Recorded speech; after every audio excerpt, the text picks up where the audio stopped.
فاتحہ۔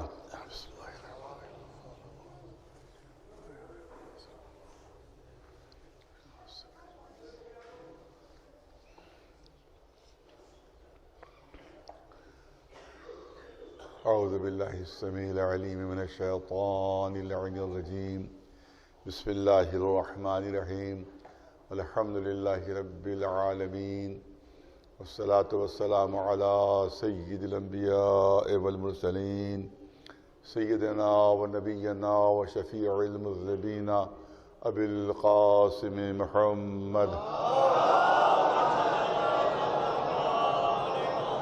اہل بیتہ الطیبین الطاہرین المعصومین، اما بعد فقد قال اللہ سبحانہ تبارک و تعالی فی کتابہ المبین وہو اصدق القائلین ان الدین عند اللہ الاسلام۔ صلوات بھیجے بر محمد وعلی محمد۔ ظاہر ہے کہ ماشاءاللہ مسلسل مجلسیں ہیں ابھی، اس کے بعد بھی شاید ایک مجلس مجھے خطاب کرنا پڑے، حاضری دینا پڑے گی، اور بھی سفر سے بھی آ رہا ہوں میں سیدھے یہاں، تو بہرحال جتنی ہمت ہے اس وقت اتنا بیان آپ کی خدمت میں ہے۔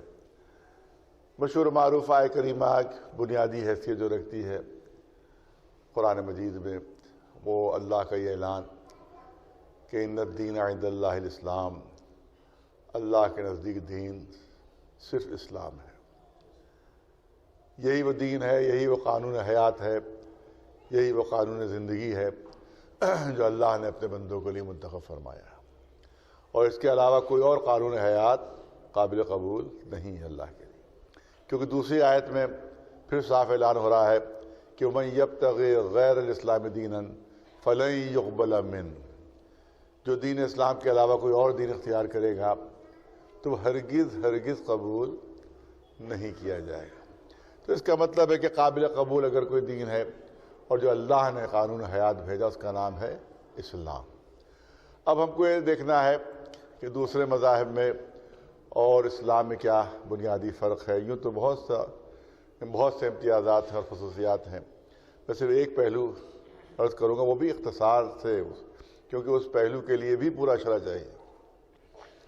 آپ دیکھیں کہ دوسرے جو مذاہب ہیں ان میں جو عبادت کا تصور ہے اور جو اسلام میں عبادت کا تصور ہے اس میں زمین و آسمان کا فرق ہے۔ دوسرے مذاہب میں عبادت تنہائی میں ہونا چاہیے، اکیلے میں ہونا چاہیے، جنگلوں میں ہونا چاہیے، پہاڑوں کی کھو میں ہونا چاہیے،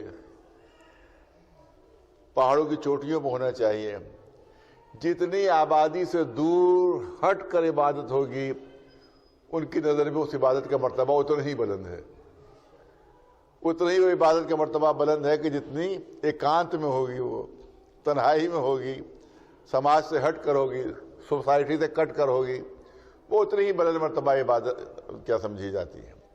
لہذا اب ظاہر کے نام لینا تو کوئی مناسب نہیں ہے، لیکن جو ان کے مذہبی رہنما ہوتے ہیں وہ وہاں جنگلوں میں چلے جاتے ہیں، غاروں میں ان کی پوری زندگی بسر ہو جاتی ہے، پہاڑوں کی چوٹیوں پر ان کی زندگیاں بسر ہوتی ہیں، اور پوری زندگی وہ بسر کر دیتے ہیں وہاں، معلوم ہے کہ سماج سے، سوسائٹی سے کوئی تعلق نہیں ہوتا، معلوم ہے بہترین عبادت ہے، وہ بہترین عبادت ہے، لیکن اسلام نے بالکل برعکس تصور پیش کر دیا، عبادت کا بالکل برعکس تصور پیش کیا۔ ان کا جتنا اکیلا ہو اتنی ہی عبادت بلند، اتنا ہی اس کا ثواب زیادہ، اتنا ہی ان کے پالنے، ان کو جو ان کا خدا ہے اس کی نظر میں وہ عبادت کا مرتبہ بلند ہے۔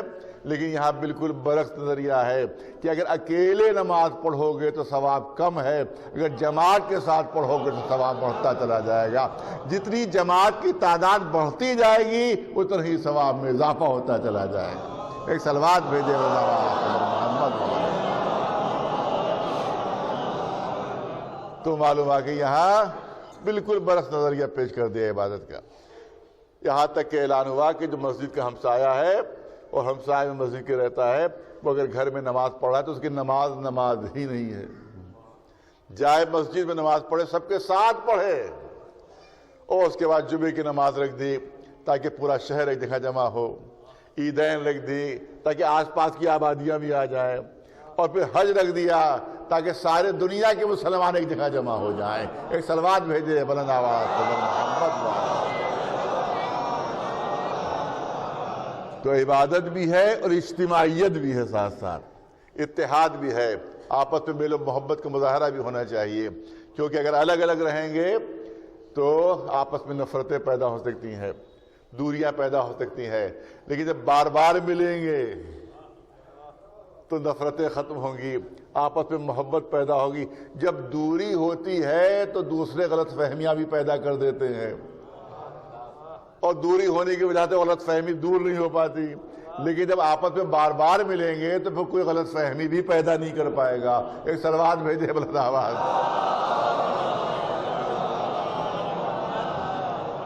اور عجیب نماز کا عجیب انداز ہے کہ کوئی اس میں تفریق نہیں ہے. بادشاہ کدھر ہے، حاکم کدھر ہے، غلام کدھر ہے، آقا کدھر ہے، دولت مند کدھر ہے، فقیر کدھر ہے، غریب کدھر ہے، عالم کدھر ہے، جاہل کدھر ہے.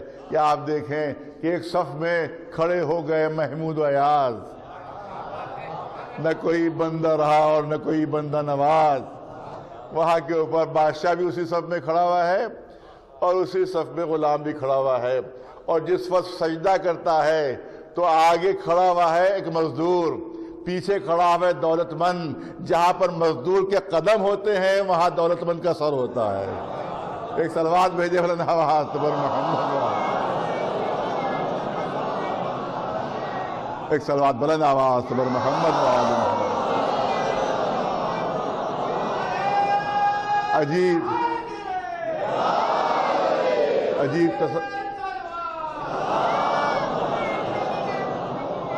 عجیب عبادت کا تصور ہے جو کسی مذہب میں نہیں ہے، کسی مکتب فکر میں نہیں ہے، جو اسلام نے پیش کر دیا کہ عبادت بھی ہے اور اسی کے ساتھ اجتماعیت بھی ہے.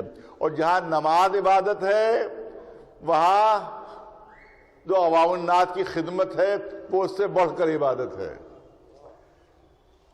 وہ اس سے بڑھ کر عبادت ہے. ایک شخص طواف کر رہا تھا، دوسرے شخص نے اس کو پکارا، آواز دی میری مدد کے لیے آ جاؤ. وہ طواف کرتا رہا، اس کی آواز پر نہیں گیا. چھٹے امام جعفر صادق علیہ السلام وہاں تشریف فرما. امام نے اس سے کہا کہ وہ تمہیں آواز دے رہا ہے، تمہیں پکار رہا ہے، تم کیوں نہیں جا رہے اس کی آواز کے اوپر؟ کہا آقا آپ دیکھ رہے ہیں کعبے کا طواف کر رہا ہوں، میں تو اللہ کی عبادت کر رہا ہوں، میں تو کعبے کا طواف کر رہا ہوں. تو آپ نے فرمایا کسی بندے خدا کی مدد کرنا کعبے کے طواف سے افضل ہے. ایک صلوات بھیجے بلند آواز. اور کسی مجلس میں نے عرض کیا تھا، یہاں بھی عرض کرنا چاہتا ہوں، بہت ہی اہم پہلو ہے جو پہنچنا چاہیے دنیا تک. آپ دیکھیں کہ اسلام کے لیے مشہور ہے کہ صاحب یہ قتل و غارت گری کا مذہب ہے. اس میں یہ ہے کہ جو غیر مسلم اس کو مار ڈالو، قتل کر دو، گلا کاٹ دو اس کو. اسلام جو ہے برداشت نہیں کرتا، کسی کافر کو برداشت نہیں کرتا. نہیں، بالکل برعکس مسئلہ ہے. آپ دیکھیے سب سے بڑی عبادت جو ہے وہ نماز سمجھی جاتی ہے. نماز سب سے بڑی عبادت، سب سے بہترین عبادت. کسی منزل میں نماز معاف نہیں ہے، کسی موقع اور محل پر نماز معاف نہیں ہے. کھڑے ہو کر نہیں پڑھ سکتے، بیٹھ کر پڑھو. بیٹھ کر نہیں پڑھ سکتے، لیٹ کر پڑھو. اشاروں سے پڑھو، ہاتھ کے اشارے سے پڑھو، آنکھوں کے اشارے سے پڑھو. توجہ رہے، کسی مقام پر معاف نہیں ہے. اگر نجس ہو تم اور نجاست دور نہیں ہو سکتی ہے تو اس وقت نماز پڑھ لو، بعد میں قضا ادا کر دو اس کی. اس وقت معاف نہیں ہے تمہارے. نماز تو پڑھنا ہی پڑھنا ہے تمہیں، لیکن بعد میں اس کی قضا کرنا ہوگی، بعد میں اس کی ادا کرنا ہوگی. تو اس کا مطلب نماز کبھی معاف نہیں. عجیب چیز ہے. بچے سنیں، ارے ڈوبتے ہوئے پر بھی نماز واجب ہے. ارے توجہ رہے، عجیب چیز ہے. بچوں کو تعجب ہوگا سن کر، لیکن سنیں شریعت کا حکم. اگر کوئی شخص ڈوب رہا ہو، اگر نماز نہیں پڑھی ہو تو ڈوبتے ڈوبتے اشاروں میں نماز پڑھتا رہے. ارے عجیب چیز ہے. ڈوبتے ڈوبتے اشاروں سے نماز ادا کرے تو ڈوبنے والے پر بھی نماز معاف نہیں. ڈوبنے والے پر بھی نماز معاف نہیں ہے، لیکن عجیب شریعت کا حکم ہے، عجیب شریعت کا حکم ہے کہ جب خود ڈوب رہے ہو تو ڈوبتے ہوئے نماز پڑھو، لیکن اگر کوئی دوسرا ڈوب رہا ہو تو نماز توڑ کر ڈوبتے ہوئے کو بچاؤ۔ ایک صلوات بھیجے بلند آواز سے محمد والے۔ اب نماز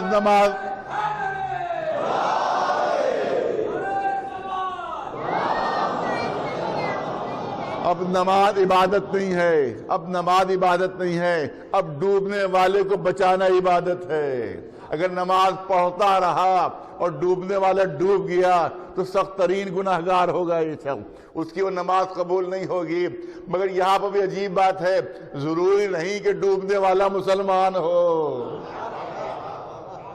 پوچھئے کسی بھی عالم دین سے، ضروری نہیں کہ ڈوبنے والا مسلمان ہو، مسلمان ڈوب رہا ہو تب بھی نماز توڑ دو، غیر مسلم ڈوب رہا ہو تب بھی نماز توڑ دو، کافر ڈوب رہا ہو تب بھی نماز توڑ دو، ارے ملحد ڈوب رہا ہو تب بھی نماز توڑ دو، کیونکہ اب نماز پڑھنا واجب نہیں ہے، ڈوبتے کو بچانا واجب ہے۔ ایک صلوات بھیجے بلند آواز سے محمد والے۔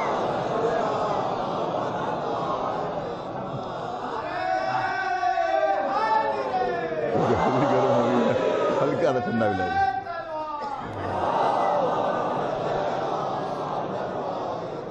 یہ ہے عبادت کا تصور اسلام میں کہ اس کو غلط طریقے سے پیش کیا جاتا ہے۔ اس کا مطلب یہ ہے کہ دوسرے مذاہب میں عبادت الگ ہے اور ہمارے مذہب میں، ہمارے دین میں عبادت الگ، زیادہ وقت نہیں لینا ہے۔ آپ دیکھیں اسی طرح سے آپ دیکھ لیں کہ پریکٹیکل مذہب ہے اسلام۔ اسلام دین عمل ہے۔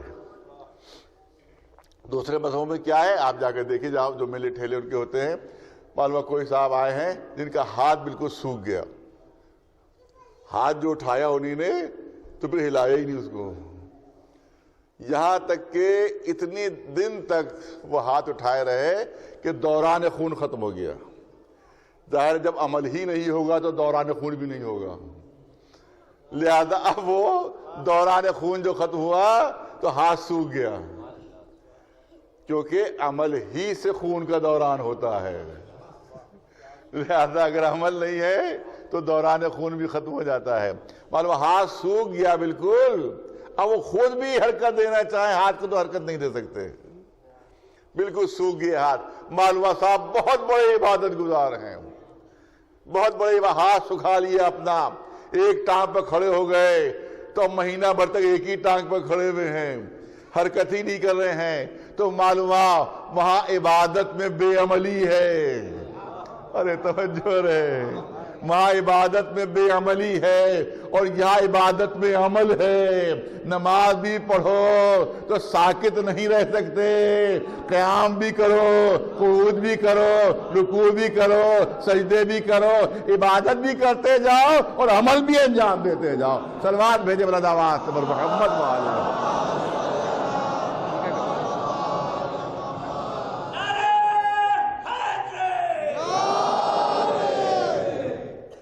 تو اسلام پریکٹیکل مذہب ہے اور عجیب چیز ہے، میں نے کہا کم وقت میں بات کو مکمل کرنا ہے۔ آپ دیکھیں کہ ہمیشہ تھیوری پہلے ہوتی ہے، پریکٹیکل بعد میں ہوا کرتا ہے۔ یہاں بچے ماشاءاللہ موجود ہیں، اسکول میں پڑھتے بھی ہوں گے، اسکول جو پڑھے ہوئے وہ بھی موجود ہیں یہاں، کہ کبھی ایسا آپ نے دیکھا نہیں ہوگا کہ پریکٹیکل پہلے ہو جائے اور تھیوری بعد میں پڑھائی جائے۔ ہمیشہ آپ نے یہی دیکھا ہوگا کہ پہلے تھیوری پڑھائی جاتی ہے، پہلے تھیوری پڑھائی جاتی ہے، بعد میں پریکٹیکل ہوتا ہے، پریکٹیکل بعد میں ہوتا ہے، تھیوری پہلے ہوتی ہے۔ لیکن اسلام نے عجیب انداز سے پیش کیا ہے، اپنے کو عجیب انداز سے پیش کیا ہے۔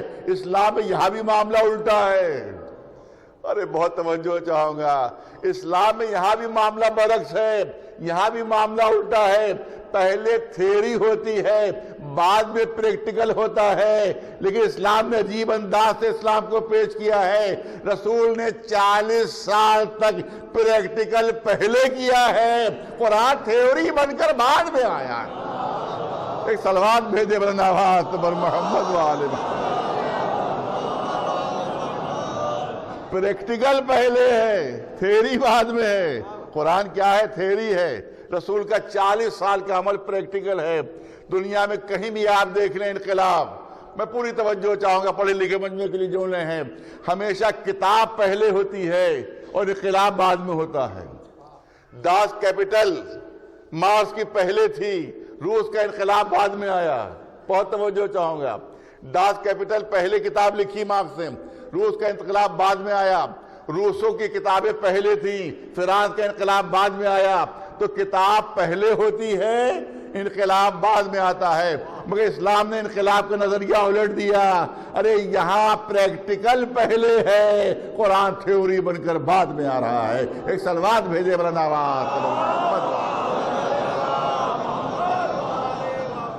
یا عملی نمونے پہلے ہیں، کتاب بعد میں آ رہی ہے۔ عمل پہلے ہے، کتاب بعد میں ہے۔ اور عجیب بات ہے، دوسرے رہبر جو ہیں وہ دوسروں سے مطالبے تو کرتے رہتے ہیں مگر خود عملی نمونہ نہیں بنتے۔ آپ یاد رکھیے، کتنی ہی حسین تھیری کیوں نہ ہو، کتنا ہی خوبصورت نظریہ کیوں نہ ہو، لیکن اگر نظریہ پیش کرنے والا عملی نمونہ نہیں ہے تو تھیری جو ہوتی ہے وہ تاریخ کے قبرستان میں دفن ہو جاتی ہے۔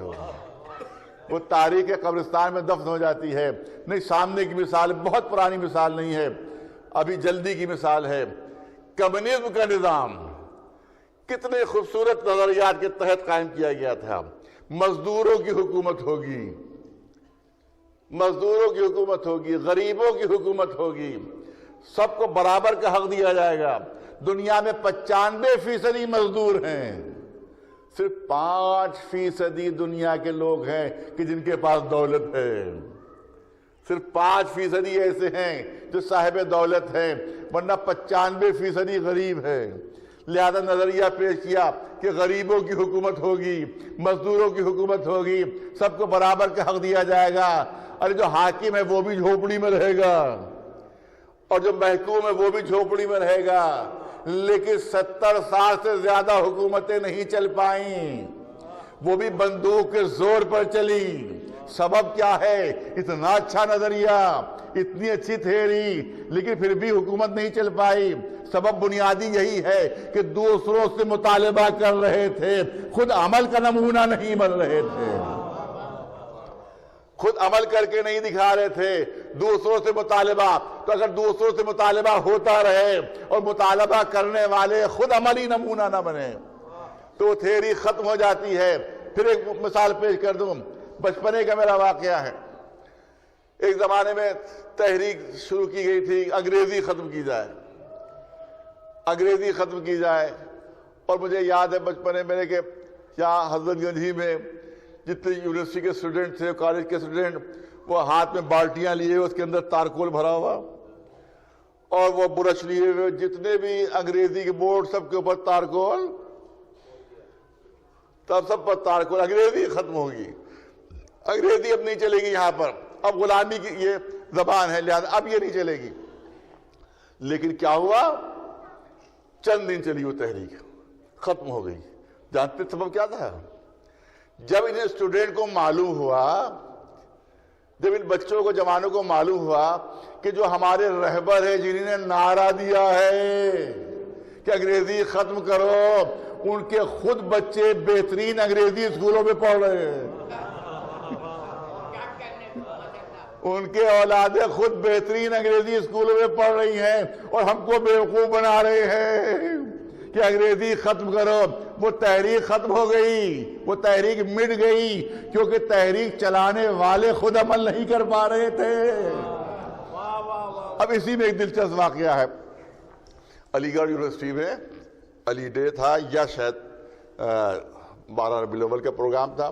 مولانا علی نقوی صاحب قبلہ علیہ المقام اس زمانے میں ڈین تھے، تو وہ ظاہر ہے کہ وہاں پر وہ اس میں تشریف فرما تھے۔ میں اس زمانے میں اسٹوڈنٹ تھا اور اس کے بعد میں نیچے جو سامعین کی کرسیاں اس پر بیٹھا ہوا تھا۔ لکھنؤ کا ایک بہت بڑا مدرسہ، گومتی پاری کہا جائے گا اس کو، ہم لوگ تو گومتی پار ہے نہیں ابھی، نہیں تو گومتی پار بہت بڑا مدرسہ ہے مسلمانوں کا۔ اس کے اس زمانے کے جو ریکٹر تھے، جو شیخ الجامعہ تھے، عالمی شہرت. وہ وہاں کے اوپر تقریر انہوں نے کی، آخری تقریر ان کی تھی، اور میزبان تھے کیونکہ خود وہاں کے شیعہ دینیات کے ڈین تھے، تو مولانا علی صاحب میزبان تھے، لہذا ان کو آخر میں تقریر کرنا تھی. اچھا، ان مولانا کو انگریزی بولنے کا بہت شوق تھا، جبکہ بہت بڑے عربی داں، زبردست عربی داں، اس میں کوئی شک نہیں، ان کی عربیت میں کوئی شک و شبہ گنجائش نہیں، لیکن وہ انگریزی بولنے کا شوق تھا. انہوں نے تقریر جو تھی اس میں آدھی تقریر میں انگریزی الفاظ استعمال کیے. آدھی تقریر اردو میں تھی، آدھی ان کی انگریزی الفاظ. اب جب مولانا علی نقوی صاحب کو آخر میں شکریہ کا اور تقریر کرنے کا موقع ملا تو انہی نے فرمایا، مجھے یاد ہے اچھی طرح سے، انہوں نے فرمایا کہ بھائی میرا طریقہ یہ ہے کہ جو مجھ سے پہلے تقریر کرتا ہے میں اس کا جو موضوع ہوتا ہے میں اسی کو آگے بڑھا دیتا ہوں اور اسی میں گفتگو کرتا ہوں. مگر میری مشکل یہ ہوئی کہ مولانا کی آدھی سے زیادہ تقریر انگریزی میں تھی اور مجھے انگریزی آتی نہیں، لہذا میں سمجھے ہی نہیں کہ انہوں نے کہا کیا اور ان کا موضوع گفتگو کیا تھا، میں سمجھ نہیں پایا. لہذا میں اب کیا گفتگو کروں اس سلسلے میں. اس کے بعد ان کا جملہ سن لیجیے، مولانا علی نقوی صاحب کا جملہ. انہوں نے فرمایا کہ ارے بڑی تحریک چل رہی ہے کہ انگریزی جہاں دکھائی دی جائے اس پر کالک پوت دی جائے، بڑا شکر کرے مولانا کہ یہاں وہ اسٹوڈنٹ موجود نہیں ہے. ایک سلوات بھیجے بداوات.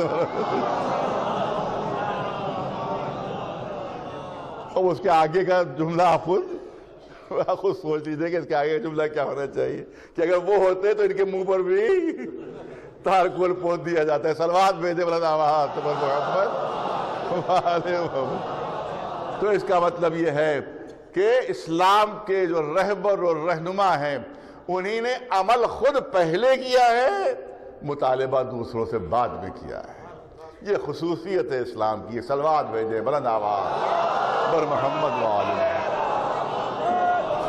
اور اگر یہ مکمل بہت توجہ چاہوں گا، اس کے بعد جو جملے نظر کرنا چاہتا ہوں اس پر پوری توجہ چاہوں گا. میں نے کہا کہ اگر تھیری ہو جتنی ہی خوبصورت کیوں نہ ہو، لیکن اگر عملی نمونے نہ ہو تو تھیری ختم ہو جاتی ہے، وہ پھر وہ تاریخ کا جز بن جاتی ہے، وہ پھر دنیا میں موجود نہیں رہتی. تو اگر اسلام میں بھی یہی ہوتا کہ صرف کتاب ہی کتاب ہوتی، صرف تھیری ہی تھیری ہوتی اور یہ مکمل ترین عملی نمونے نہ ہوتے تو آج بھی اسلام تاریخ کا جز ہوتا، دنیا میں موجود نہ ہوتا اسلام. اس کا مطلب یہ ہے کہ اسلام کو اپنی زندگی کے لیے بہت توجہ رہے جملوں پر. پڑھے لکھے مجمع کے لیے چند جملے ہیں. اس کا مطلب ہے کہ تھیری اس وقت تک باقی نہیں رہتی کہ جب تک کہ عملی نمونے نہ ہوں. تو اسلام کو اپنی زندگی کے لیے، اپنی بقا کے لیے، اپنی حیات کے لیے، اپنے کو قیامت تک باقی رکھنے کے لیے مکمل ترین عملی نمونوں کی ضرورت ہے. ارے نہیں، بہت توجہ چاہوں، ایک ایک لفظ پر توجہ رہے، ایک ایک لفظ پر توجہ رہے. اسلام کو اپنی حیات کے لیے، اسلام کو اپنی بقا کے لیے، اسلام کو اپنی زندگی کے لیے، اسلام کو باقی رہنے کے لیے، قیامت تک کی حیات کے لیے مکمل ترین اور بہترین عملی نمونوں کی ضرورت ہے. اور اگر یہ عملی نمونے نہ ہوں تو اسلام کا عالم بھی وہی ہوگا اور ہوتا کہ جو دوسرے نظریوں کا ہوا. تو اس کا مطلب ہے کہ اسلام کو ان عملی نمونوں کی ضرورت ہے. ارے میں نے کہا کہ لفظ پر توجہ رہے. اسلام کو ان عملی نمونوں کی ضرورت ہے اپنی حیات کے لیے، اپنی بقا کے لیے. ان عملی نمونوں کی مکمل ترین عملی نمونے ہیں، ان کی ضرورت ہے. اب توجہ ہے، تاریخ میں ایک بحث کی جاتی ہے، تاریخ میں گفتگو ہوتی ہے کہ علی کب اسلام لائے، علی کب اسلام لائے، علی کب اسلام لائے. میں کہتا ہوں ذرا سا جملے کو بدل دو، ذرا سا جملے کو بدل دو. ارے اسلام کو ان کی ضرورت ہے، ارے بہت توجہ رہے، اسلام کو اپنی حیات کے لیے، اسلام کو اپنی بقا کے لیے ان کی ضرورت ہے، تو اب یہ بحث نہ کرو کہ علی کب اسلام لائے، بلکہ بحث یوں ہونا چاہیے کہ اسلام کب علی کو لایا، اسلام کب حسن کو لایا، اسلام کب حسین کو لایا، اسلام کب فاطمہ زہرا کو لے کر آ رہا ہے۔ ایک صلوات بھیجے مولانا آواز محمد والی۔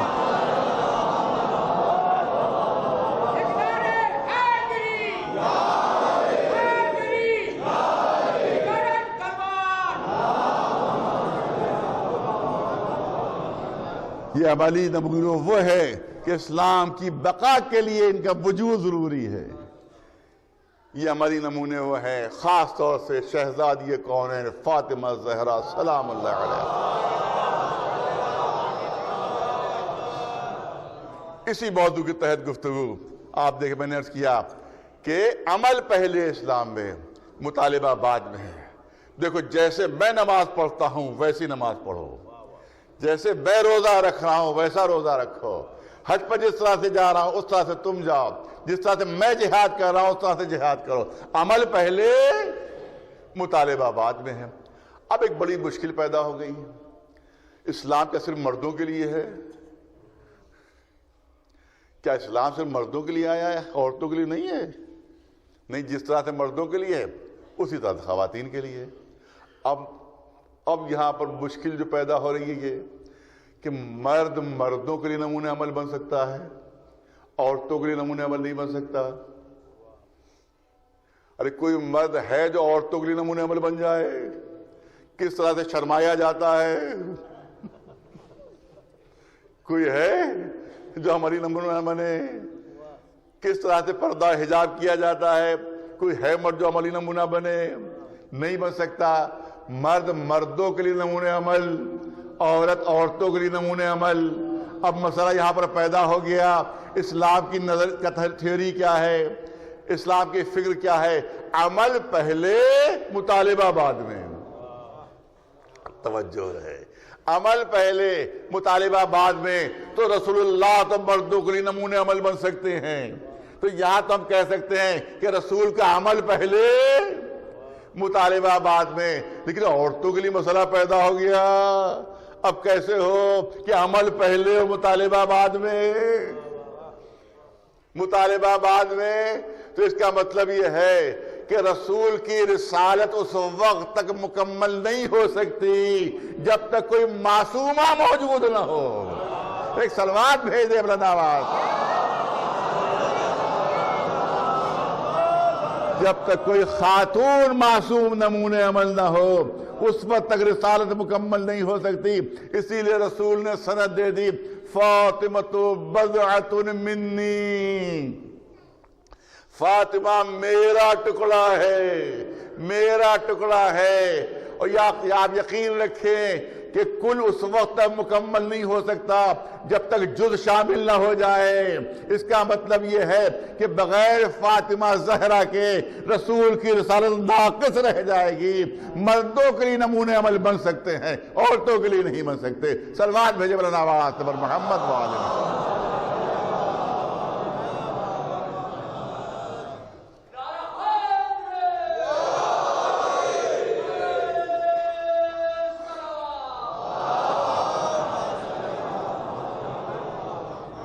دو چار والی گفتگو ہے، دو چار، نہ فلسفہ بہت گہرا ہے نہ بہت بڑی کوئی منطق ہے، کہ جب اسلام کی بنیادی فکر یہ ہے کہ عمل پہلے ہے اور مطالبہ بعد میں ہے، تو اب مجھے بتاؤ کہ رسول اللہ عورتوں کے لیے نمونہ عمل کیسے بن جائیں؟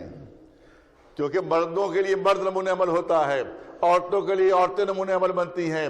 اسی لیے آغوش میں فاطمہ زہرا آئی تاکہ جو خواتین کے لیے نمونہ عمل بنے، کیونکہ معصوم ایک نمونہ عمل خواتین کے لیے ضروری تھا۔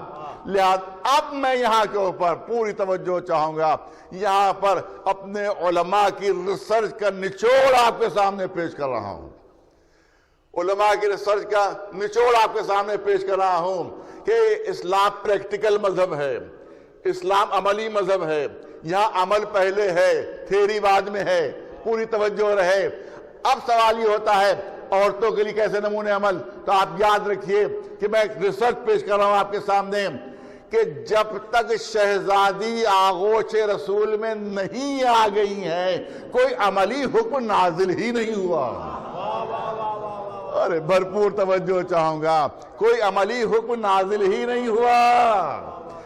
اللہ کی وحدانیت کا اعلان ہو گیا، رسول کی رسالت کا اعلان ہو گیا، عدل الہی کا اعلان ہو گیا، امامت کو سمجھا دیا، قیامت کو سمجھا دیا، اصول دین سارے آ گئے۔ ارے جن کا تعلق عقائد سے ہے وہ سب چیزیں آ گئیں، مگر ابھی نماز نہیں آئی، ابھی روزہ نہیں آیا، ابھی حج نہیں آیا، ابھی پردے کا حکم نہیں آیا، ابھی جہاد کا حکم نہیں آیا، کیونکہ سب عملی احکام ہیں، یہ سب فروع دین ہے کہ جن کا تعلق عمل سے ہے۔ اگر یہ احکام آ جاتے تو خواتین کے لیے کوئی معصوم نمونہ عمل نہ ہوتا۔ لہذا جب فاطمہ زہرا آغوش میں آئی ہیں تب نماز کا حکم نازل ہوا، تب روزے کا حکم نازل ہوا، تب حج کا حکم نازل ہوا، تب پردے کا حکم نازل ہوا، تب جہاد کا حکم نازل ہوا، تاکہ رسول کے پاس خواتین کے لیے ایک معصوم نمونہ عمل موجود ہو۔ تو مجھے کہنے دیجئے کہ جس طرح سے اعلان رسالت کے لیے علی کا انتظار ہو رہا تھا، تکمیل رسالت کے لیے فاطمہ زہرا کا انتظار ہو رہا تھا۔ ایک صلوات بھیجے برس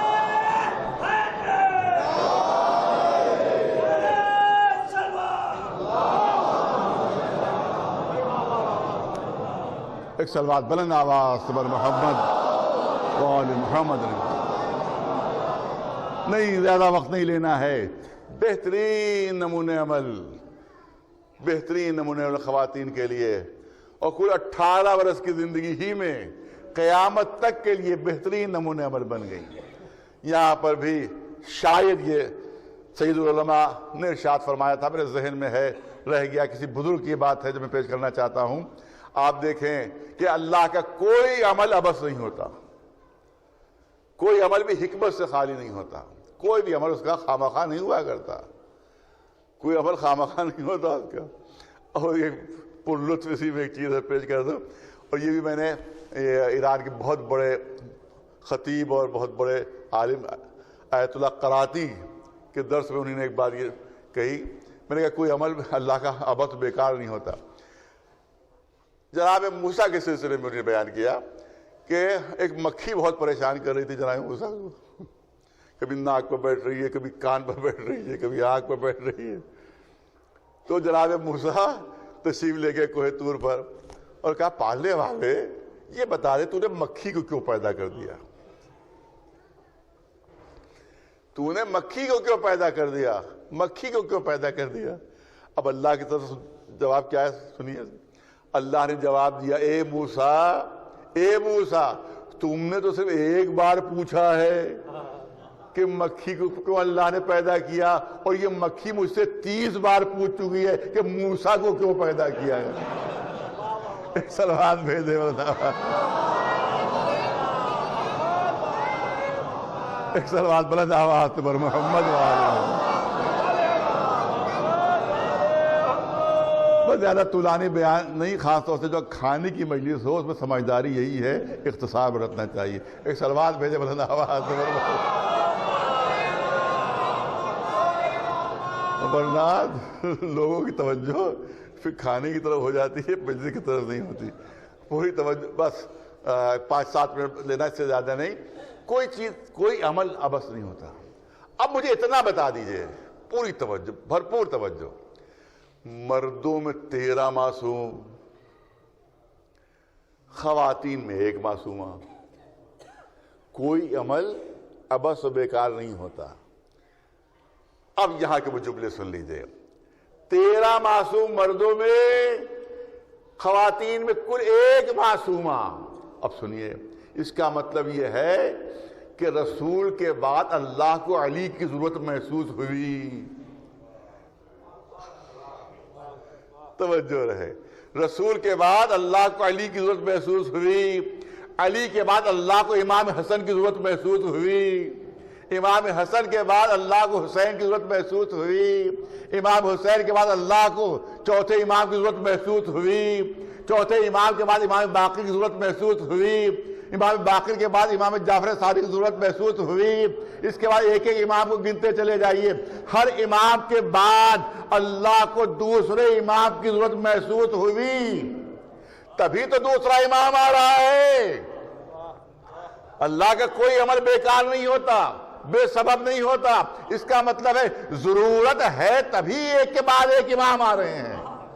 ارے ضرورت ہے تبھی تو آ رہے ہیں کہ معاذ اللہ بیکار آ رہے ہیں سب، ایک امام کافی تھا، اللہ نے خامخواہ 12 بھیج دیے، نہیں، اس کا مطلب ضرورت تھی تبھی آ رہے تھے۔ تب سنیے جملے، اس کا مطلب یہ ہے کہ مردوں کے سلسلے میں اللہ کو ایک معصوم کے بعد دوسرے معصوم کی ضرورت محسوس ہوئی، دوسرے کے بعد تیسرے معصوم کی ضرورت محسوس ہوئی، تیسرے کے بعد چوتھے کی ضرورت محسوس ہوئی، یہاں تک کہ 13 معصوموں کی ضرورت محسوس ہوئی۔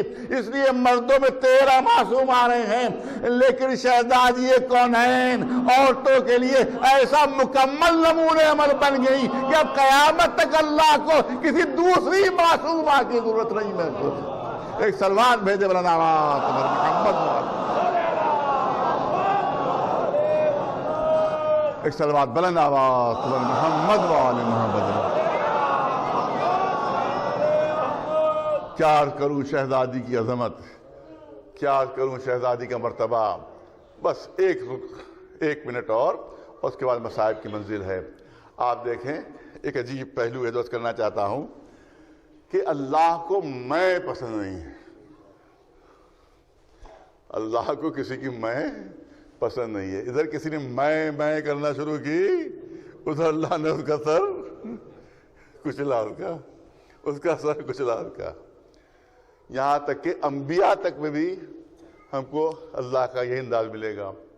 مشہور روایت ہے کہ جناب سلیمان پیغمبر کہ جن کی پوری دنیا پر حکومت، زمین پر حکومت، ہواؤں پر حکومت، ابر پر حکومت، جناتوں پر حکومت، دیو پر حکومت، سمندروں پر حکومت، سب پر حکومت، جبکہ اللہ نے فخریہ کیا، ھذا عطاؤنا، یہ میری عطا ہے جو ہم نے سلیمان کو دی ہے۔ تو اتنی زبردست حکومت تھی کہ اللہ کہہ رہا ھذا عطاؤنا، یہ ہماری عطا ہے جو سلیمان کو ملی۔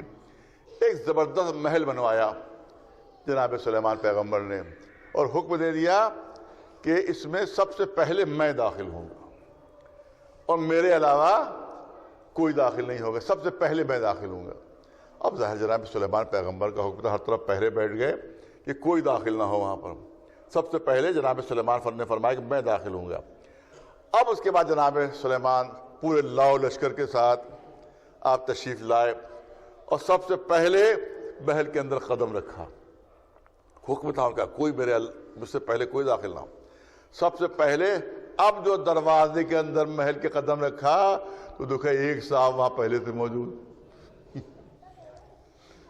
ایک صاحب وہاں پہلے سے موجود۔ اب لال بھبوکا ہو گئے جناب سلیمان پیغمبر، تم نے میرا حکم نہیں سنا تھا؟ تمہیں نہیں معلوم کہ میں نے کیا کہا تھا کہ میرے علاوہ کوئی یہاں داخل نہیں ہوگا، سب سے پہلے میں داخل ہوں، تم میری اجازت کے بغیر کیسے آ گئے؟ آنے وہاں جو موجود تھا اس نے کہا، اے سلیمان پیغمبر، میں وہ ہوں کہ جسے کسی کی اجازت کی ضرورت نہیں ہے، میں وہ ہوں جسے کسی کی اجازت کی ضرورت نہیں ہے۔ پیغمبر ہیں، نبی ہیں، سمجھ گئے۔ ملک الموت ہو، ملک الموت ہو، کہاں ملک الموت ہوں میں، مجھے کسی کی اجازت کی ضرورت نہیں ہے۔ اچھا ایک نظر دیکھ تو لوں، ارے بڑے چاؤ سے بنوایا ہے، بڑی محنت سے بنوایا ہے، ایک نظر دیکھ تو لوں، اجازت ہے؟ نہیں اجازت ہے۔ اچھا کھڑا ہوں، ذرا بیٹھ تو جاؤں، کہ بیٹھنے کی بھی اجازت نہیں ہے۔ کھڑے کھڑے روح قبض ہو گئی، کھڑے کھڑے روح قبض ہو گئی۔ معلوم اللہ کو میں پسند نہیں، سلیمان پیغمبر نے کہا سب سے پہلے میں جاؤں گا۔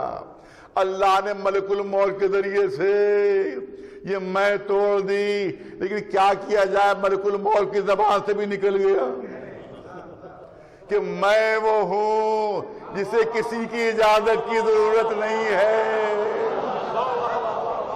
میں وہ ہوں جس کو کسی کی اجازت کی ضرورت نہیں ہے، میں ہر جگہ بغیر اجازت کے داخل ہوتا ہوں، میں وہ ہوں، میں وہ ہوں۔ اب اللہ نے کہا تم نے بھی میں کہہ دی، لہذا تمہاری بھی میں توڑوں گا، اور یہ میں ٹوٹے گی در سیدہ کے اوپر۔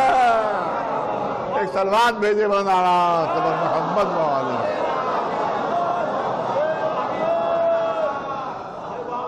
جہاں ملک الموت بھی بغیر اجازت کے داخل نہیں ہو سکتا۔ بس اس کا ایک جو سن لیجئے، میں پسند نہیں اللہ کو۔ سلمان پیغمبر نے میں استعمال کی، اللہ نے اس میں کو توڑ دیا۔ بہت توجہ رہے، بہت توجہ۔ ملک الموت نے میں استعمال کی، اللہ نے اس میں کو توڑ دیا۔ مگر علی کا خطبہ البیان دیکھ لیجئے، ارے توجہ رہے، خطبہ البیان دیکھ لیجئے، ہر جگہ پر علی نے میں استعمال کی ہے، ہر جگہ علی نے میں استعمال کی ہے۔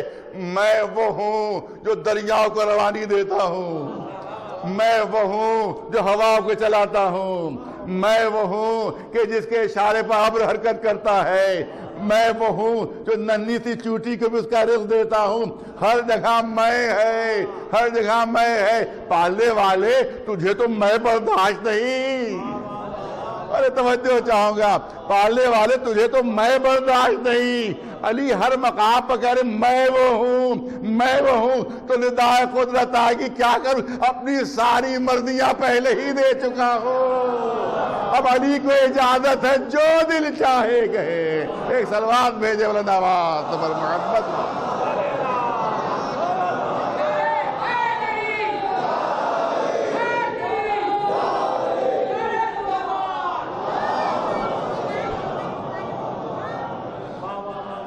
دروازہ کھٹکھٹایا، رسول اللہ آخری حالت ہے، شہزادی کے زانوں پر سر ہے۔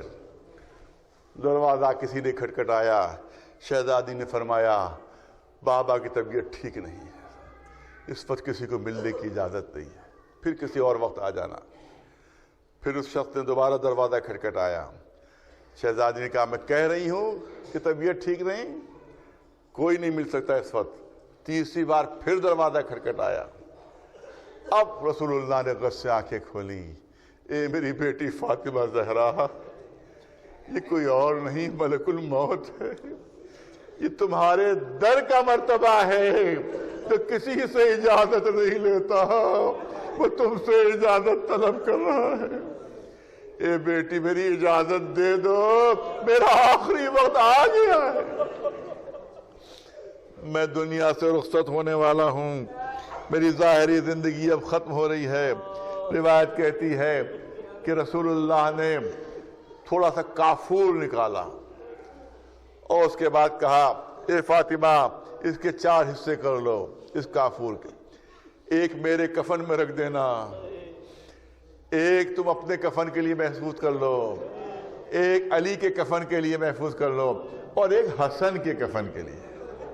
یہ جنت کا کافور ہے، یہ میرے کفن میں رکھوا دینا، تم اپنے کفن کے لیے محفوظ کر لو، علی کے کفن کے لیے محفوظ کر لو، اور حسن کے کفن کے لیے۔ فاطمہ تڑپ گئی، بابا آپ نے میرا نام بھی لیا، آپ نے علی کا نام بھی لیا، آپ نے میرے بچے حسن کا نام بھی لیا، مگر کیا حسین کو بھول گئے؟ ارے آپ تو اس کے لیے بھی تھوڑا سا محفوظ کر دے، تو اس کے کفن میں بھی رکھ دو۔ رسول تڑپے، اے میری بچی فاطمہ زہرا، تمہارے لال حسین کو کفن نہیں ملے گا،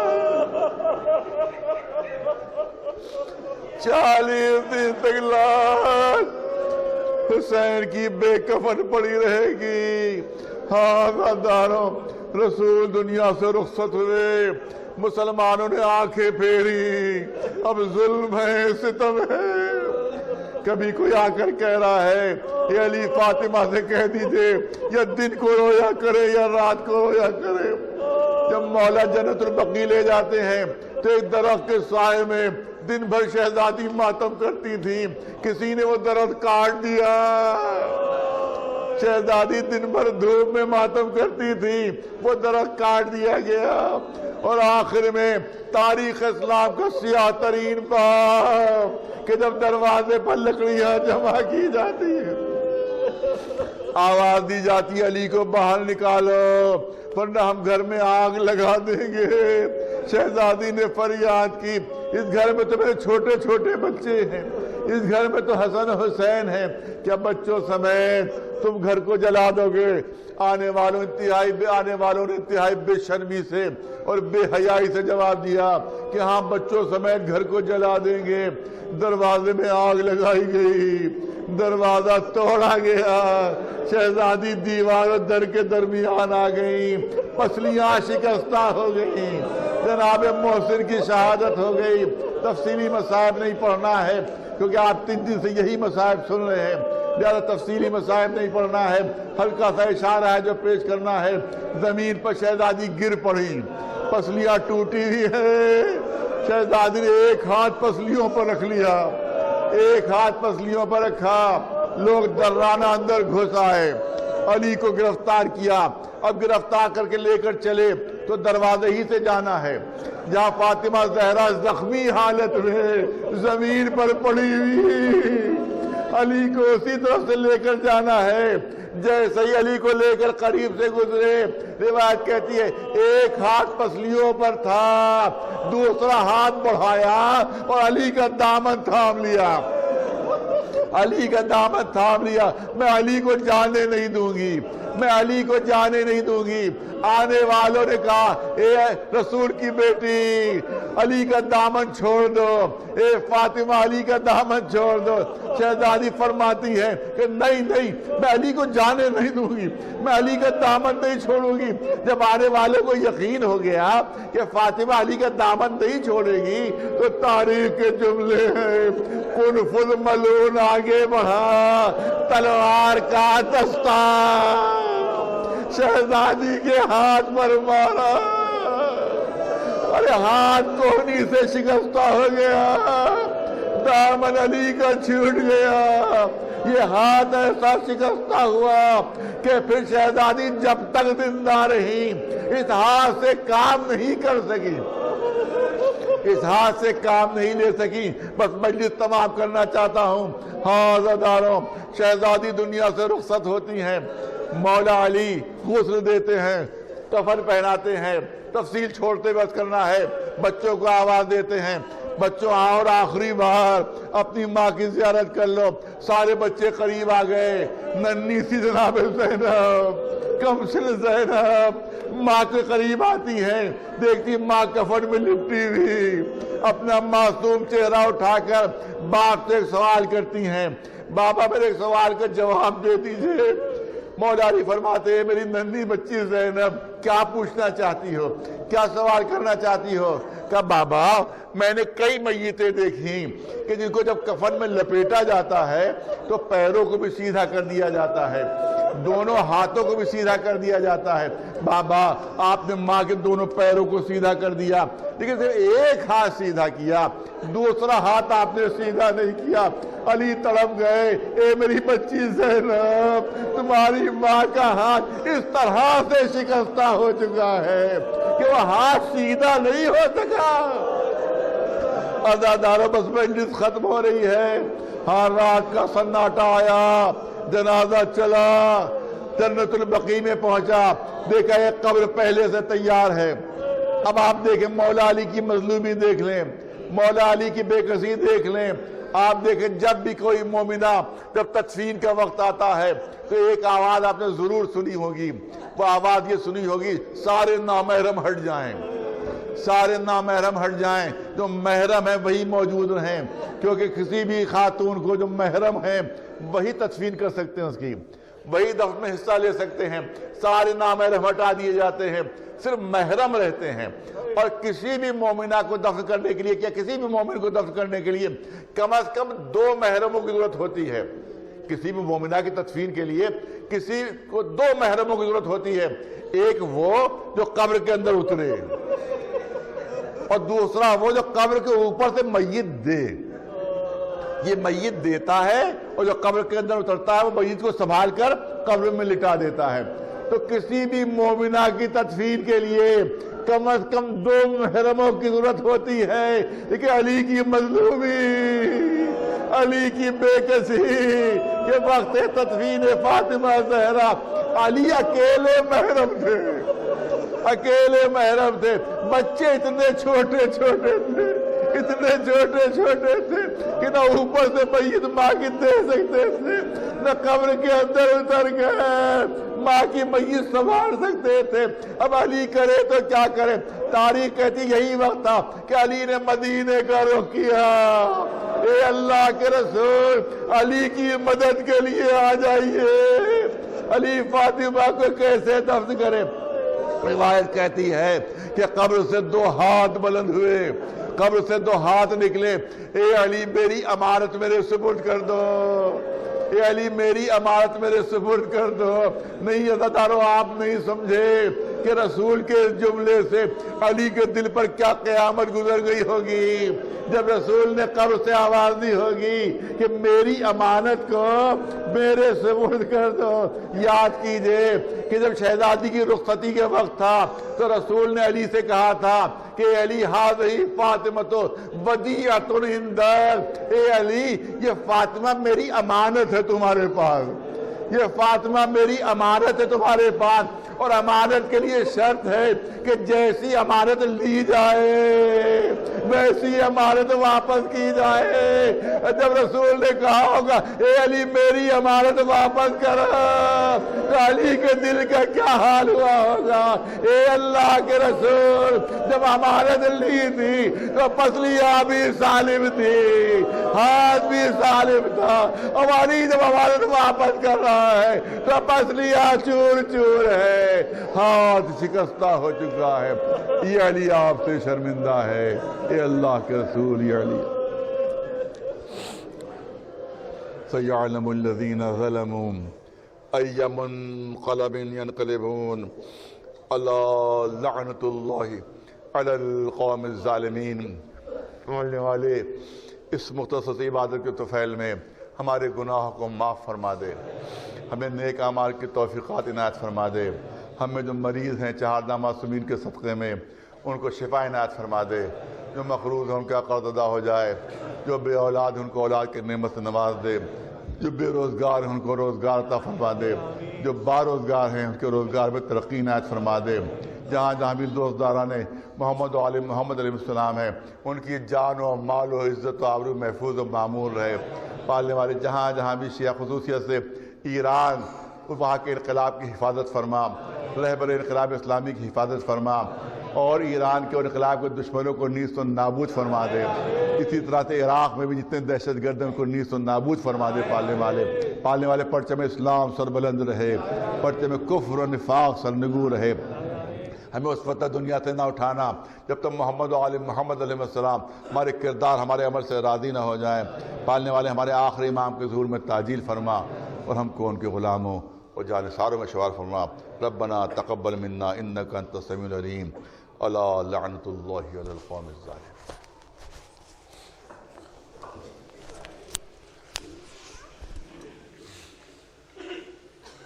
مومنین سے گزارش ہے کہ باہر کووڈ-19 کے چلتے ہوئے اس کا انتظام کیا گیا ہے، جو بیگ ہے آپ حضرات جاتے ہوئے تبرک لے کر جائیں۔ خواتین سے گزارش ہے کہ ان کے لیے الگ سے